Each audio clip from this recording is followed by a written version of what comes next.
Guys, welcome back to the 5 amp challenge. Last day, huh?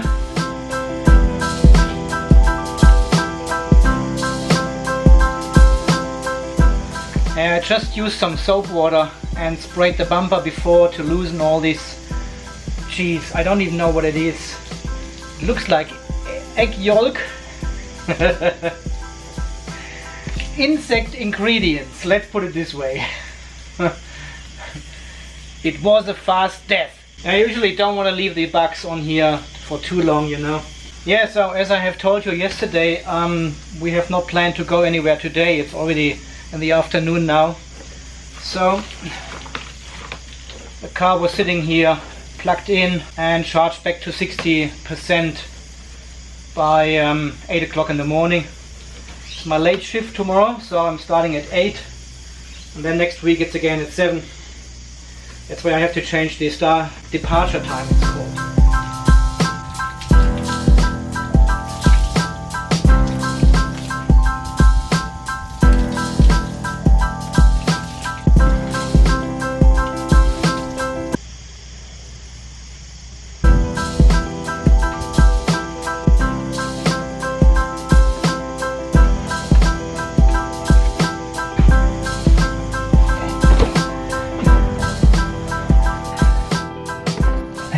Quickly go inside and enjoy the aircon for a moment.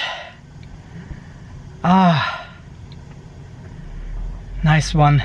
Yeah guys, so as a verdict, well, can you charge on 5 amp and survive for a whole week with an electric vehicle?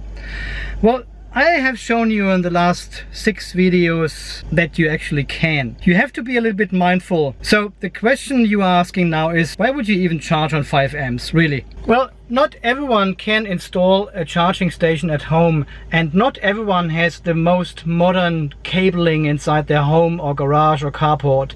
So for example, if you only have a power point available to charge, 5 amps may be the maximum you can pull from your old installation. And also if you charge on a different location, at a friend's house, parent's house, or a holiday home, you never know how good the installation and the cabling is, the contacts are.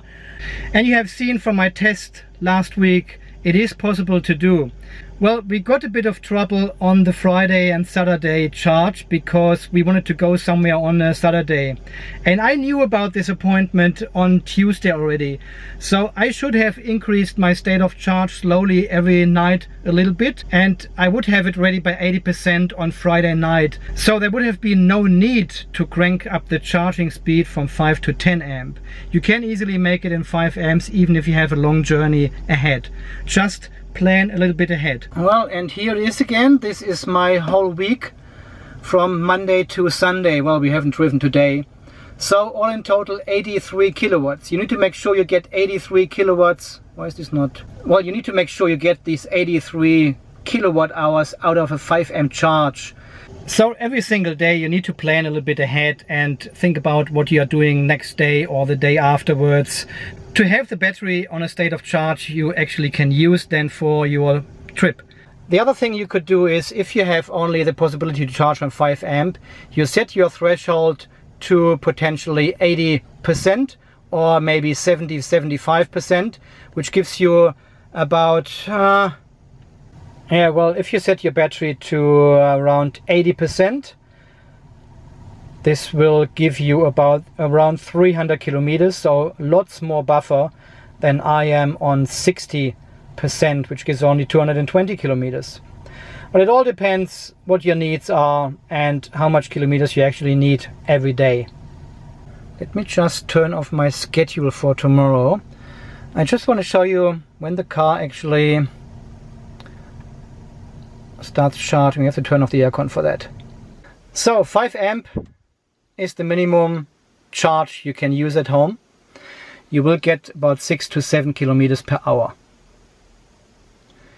If you can charge on 8 amp, which is the maximum setting for our EVSE plugged into a normal power point at home, 8 amp will give you 11 kilometers per hour already.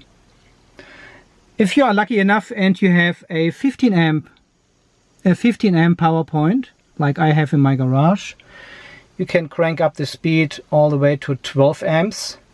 And this will give you 17 kilometers an hour, so 10 kilometers more than on the 5 amp setting. And even 17 kilometers per hour is a lot. This is like 17 times.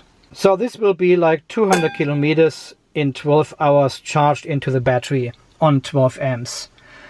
And this is quite a lot. This is more than twice as much as I could charge in my battery over this week. I'm just turning on the aircon again. It's a bit... Whew. So if you have to charge more than 200 kilometers a day, well then yes, you need to install your charging station from Tesla or any other provider and charge on a higher rate of charge. Well, then you should really consider hooking up your charging station at home and charge on a higher rate. Get your electrician to install this for you on a single phase 32 amp or on 2 phases or even on 3 phase 16 amp, which will give you about 80 kilometers an hour.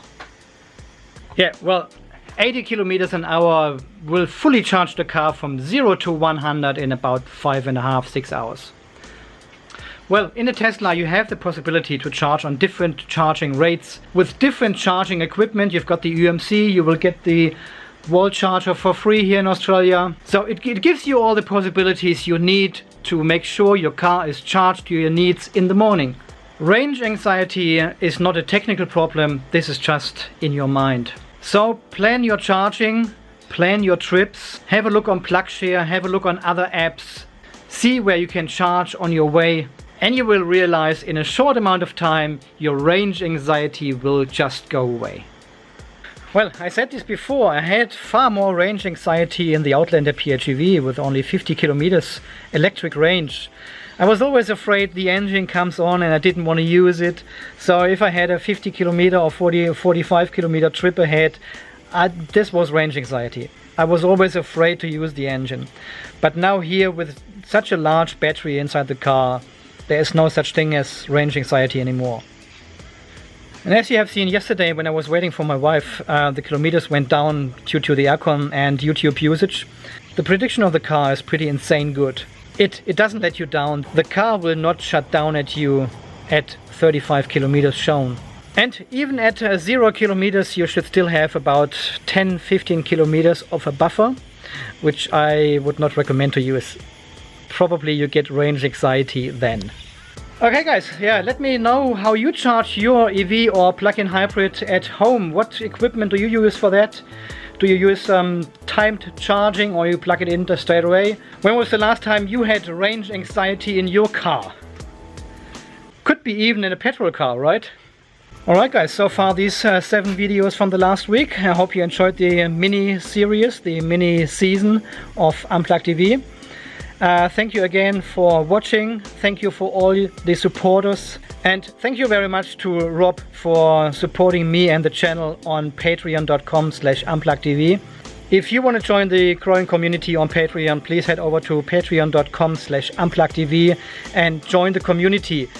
Live streams, hangouts, behind the scene videos and bonus videos and more. So thank you very much again for everyone who has signed up already. And thanks for all your support.